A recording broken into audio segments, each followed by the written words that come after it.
જય સ્વામિનારાયણ. આજે આપણે ગઢડા અંત્યના 12મા વચનામૃતનું નિરૂપણ નિહાળીશું. પછી શ્રીજી મહારાજ પોતાના ભક્તજનને શિક્ષા કરવાની અર્થે વાર્તા કરતા હવાજે જેને પોતાનું કલ્યાણ ઈચ્છવું તેને કોઈ પ્રકારનું મન રાખવું નહીં. જે ઉચ્ચ કુળમાં જન્મ પામ્યો છું કે ધનાઢ્ય છું કે રૂપવાન છું કે પંડિત છું એવું કોઈ પ્રકારનું મનમાં મન રાખવું નહીં. અને ગરીબ સત્સંગી હોય તેના પણ દાસાનુદાસ થઈ રહેવું.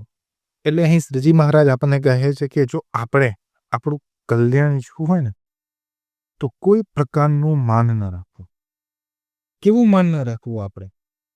તો મહારાજ અહીં આપણને શ્રીજી મહારાજ કહે છે કે આપણે ઉચ્ચ કુળમાં જન્મ પામ્યા છે એનું માન ન રાખવું, ધનાઢ્ય છે એનું માન ન રાખવું, રૂપવાન છે, પંડિત છે, આ પ્રકારનું કોઈ પણ પ્રકારનું માન ન રાખવું. એવું કોઈ પ્રકારનું માન રાખવું નહીં. અને ગરીબ સત્સંગી હોય તેના પણ દાસાનુદાસ થઈ રહ્યું. એટલે શ્રીજી મહારાજ આપણને એક રીત શીખવે છે કલ્યાણ માટે. આપણે કલ્યાણ માટે એક આ વસ્તુ કરવી, પછી બીજી આ વસ્તુ કરવી. ગરીબ સત્સંગીના દાસાનુદાસ થઈ રહ્યું. શ્રીજી મહારાજ આપણને રીત શીખવે છે. અને ભગવાન તથા ભગવાનના ભક્ત તેનો જે અવગુણ આવ્યો હોય ને તે સત્સંગી કહેવાતો હોય તો પણ તેને હડકાય સ્વાને જેવો જાણવો. જેમ હરકાય સ્વામીની લાળ જેને અડે તેને પણ હડકવા હાલે, તેમ જેને ભગવાનના ભક્તનો અવગુણ આવ્યો હોય તે સાથે જે હેત રાખે અથવા તેની વાત સાંભળે તો તે હેત કરનારો ને વાત સાંભળનારો પણ વિમુખ સરખો થાય. શ્રીજી મહારાજ અહીં એક બીજા મુદ્દાની વાત એ કરે છે, અભાવ અવગુણની વાત કરે છે. આપણે 2 નંબર આપીશું. શ્રીજી મહારાજ આપણને કહે છે કે ભગવાનના ભક્તનો અવગુણ ન લેવો આપણે કોઈ દિવસ. અને શ્રીજી મહારાજ કહે છે કે જે અવગુણ લે ને એ હડકાય શ્વાન જેવું છે. અવગુણ ઇઝ ઇક્વલ ટુ જે લે એ હડકાય શ્વાન. પછી શ્રીજી મહારાજ આપણને કહે છે કે જે હેત રાખે આ વ્યક્તિ અવગુણ લે હડકાય શ્વાન જેવું છે. એટલે કે આનો હેત રાખે, વાત સાંભળે એ વિમુખ છે. શ્રીજી મહારાજ કહે છે કે વિમુખ સરખો છે. આનું આપણે શ્રીજી મહારાજ એક એક્ઝામ્પલ દ્વારા આપણને સમજાવે છે, ક્ષય રોગનું એક્ઝામ્પલ, જે હવે આપણે આગળ જોઈશું. અને વળી જેમ ક્ષય રોગ થયો હોય તે કોઈ ઔષધે કરીને મટે જ નહીં, તેમ જેને ભગવાનના ભક્તોનો અવગુણ આવ્યો હોય તેના હૃદયમાંથી ક્યારેય આસુરીમતી ટળે નહીં. જેને ભગવાનના ભક્તનો અવગુણ આવ્યો હોય એની આસુરી ક્યારેય મટે નહીં. નેવર, કોઈ દિવસ નહીં. અને અનંત બ્રહ્મ હત્યા કરી હોય ને અનંત બાળ હત્યા કરી હોય ને અનંત સ્ત્રી હત્યા કરી હોય ને અનંત ગૌ હત્યા કરી હોય ને અનંત ગુરુ સ્ત્રીનો સંગ કર્યો હોય તેનો પણ કોઈ કાળે છૂટકો થાય. પણ હા, એને શાસ્ત્રમાં તે પાપ છૂટ્યાનો ઉપાય પણ કહ્યા છે. પણ ભગવાન અને ભગવાનના ભક્તના અવગુણ લેવાને કોઈ શાસ્ત્રમાં એ પાપ છૂટ્યાનો ઉપાય કહ્યો નથી. શ્રીજી મહારાજ આપણને કહે છે કે અનંત આપણે બ્રહ્મ હત્યા કરી હોય, બાળ હત્યા કરી હોય, સ્ત્રી હત્યા કરી હોય, ગુરુ સ્ત્રીનો સંગ કર્યો હોય તો આ પાપ છે. તો આ પાપમાંથી આપણને છૂટવાનો ઉપાય છે, છુટકારો છે આ પાપમાંથી છૂટવાનો. પણ જેને ભગવાન અને ભગવાનના ભક્તનો અવગુણ લીધો છે, આ પાપ છે, એનો છુટકારો નથી. શાસ્ત્રમાં પણ નથી ગયો. અને ઝેર ખાય અથવા સમુદ્રમાં પડે અથવા પર્વતથી પડે અથવા કોઈ રાક્ષસ મળીને ખાઈ જાય તો એકવાર મરવું પડે. અને જે ભગવાન અને ભગવાનના ભક્તનો દ્રોહી હોય તેને તો અનંત કોટી કલ્પ સુધી મરવું પડે ને અવતરવું પડે. હવે શ્રીજી મહારાજ અહીંયા દ્રોહની વાત કરે છે. પહેલા આપણે જોયું કલ્યાણ માટે આ રીત શીખવી, પછી વાત કરી અભાવ ગુણની, અને હવે 3જા નંબરે શ્રીજી મહારાજ દ્રોહની વાત કરે છે. જે ભગવાન અને ભગવાનના ભક્તનો દ્રોહ કરે છે અનંત કોટી કલ્પ સુધી મરવું પડે ને અવતરવું પડે છે. અને વળી ગમે તેવો શરીરમાં રોગ થયો હોય તેને કરીને શરીર પડે અથવા કોઈ શત્રુ મળે ને શરીરનો નાશ કરી નાખે, પણ જીવનો નાશ થતો નથી.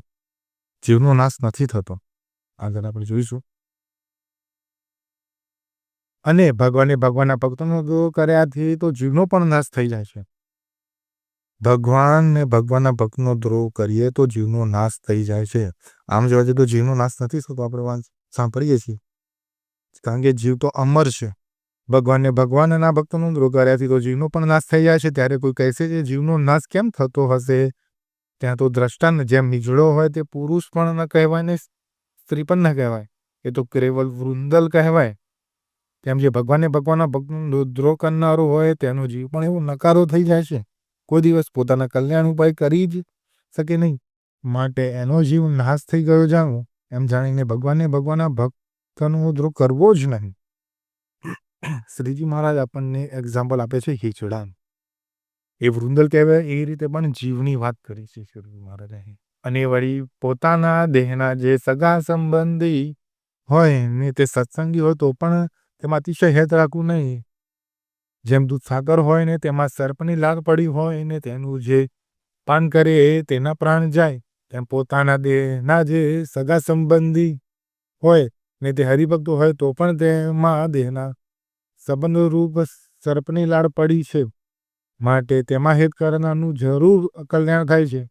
શ્રીજી મહારાજ હવે આપણને ચોથા મુદ્દા તરફ લઈ જઈને કહે છે કે હેત ન કરવું, અભાવ ગુણ ન લેવું, દ્રોહ ન કરવો, હેત ન કરવું.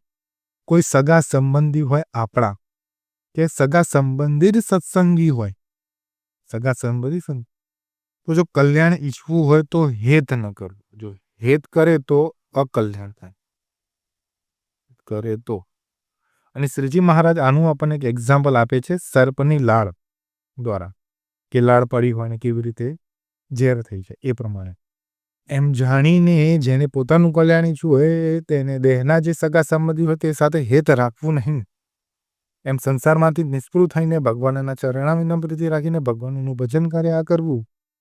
શ્રીજી મહારાજ આપણે એમ કહે છે હેત ન કરવું. એમ આ જ રીતે હેત ન કરવું અને આપણે ભગવાનના ચરણમાં પ્રીતિ રાખીને ભગવાનનું ભજન કર્યા કરવું. આ શ્રીજી મહારાજ આપણને રીત શીખવે છે. આ એક રીત શીખવી છે. આપણે આ પ્રમાણે 4 મુદ્દા જોયા. આજે અમે વાત કરી છે તેને અંતરમાં રાખે તેને કોઈ રીતે કલ્યાણના માર્ગમાં વિઘ્ન થાય નહીં. અને આ જે વાત તે કરામત જેવી છે. એમ કહી શ્રીજી મહારાજે વાર્તાને સમાપ્ત કરી. ઇતિ વચનામૃતમ ગદાંત્યનું 12મું જે તે ગયું. આજે આપણે આ નિરૂપણમાં 4 વાત જાણી.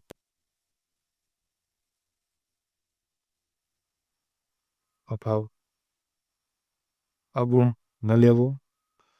આપણે પહેલું શીખ્યું કે કલ્યાણ ઈચ્છવું હોય તો માન ન રાખવું અને ગરીબ સત્સંગીના દાસાનું દાસ થઈને રહેવું. પછી મહારાજે વાત કરી અભાવ ગુણ, ભગવાન કે ભગવાનના ભક્તનો અભાવ ગુણ એટલે હરકાય શ્વાન જેવો જાણવો અને વિમુખ જો તમે એની સાથે હેત રાખો એની વાત સાંભળો તો. પછી અને એનું એક્ઝામ્પલ ક્ષય રોગ દ્વારા આપ્યું. બીજી વાત કરી દ્રોહની, ભગવાન અને ભગવાનના ભક્તનો દ્રોહ ન કરવો.